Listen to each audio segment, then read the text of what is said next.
Gaëtan Poïs, merci beaucoup d'être avec nous en direct sur LCI. On vous a fait patienter quelques minutes. D'abord sur ce qui s'est passé hier soir dans le ciel israélien, notamment à Tel Aviv. On a vu ces images de destruction. Le dôme de fer, on l'a beaucoup évoqué. Pour vous, a-t-il montré des failles finalement hier soir? Parce que des immeubles, parce que des civils ont été atteints dans la nuit. C'est une réalité.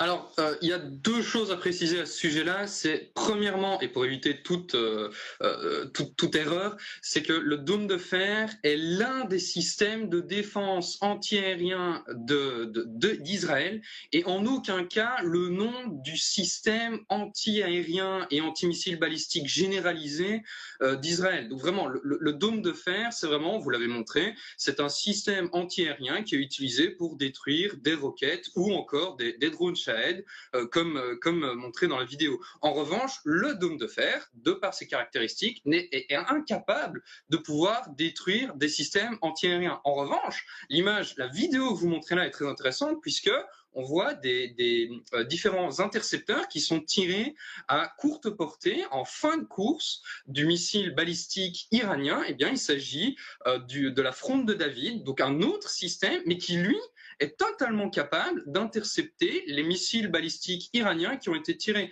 Il y a notamment eu l'Arrow 3 qui a aussi été cité, le THAAD américain, à voir aussi s'il y avait des navires américains, puisque normalement il y a toujours en général 2 destroyers américains équipés de quasi 100 missiles, un peu plus de 100 missiles, qui ont donc y compris avec participé, des vous dites, missiles Gaëtan à capacité antibalistique.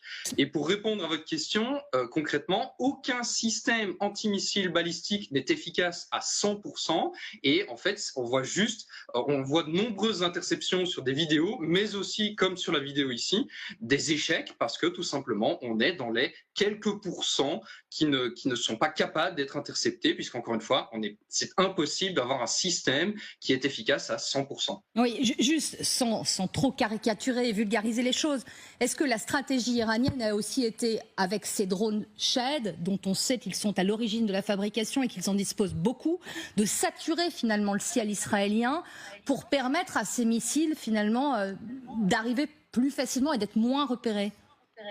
Non, parce que le drone Shahed est un drone qui emporte de l'explosif, certes, mais qui n'est pas du tout précis dans sa fin de course, donc dans sa cible visée.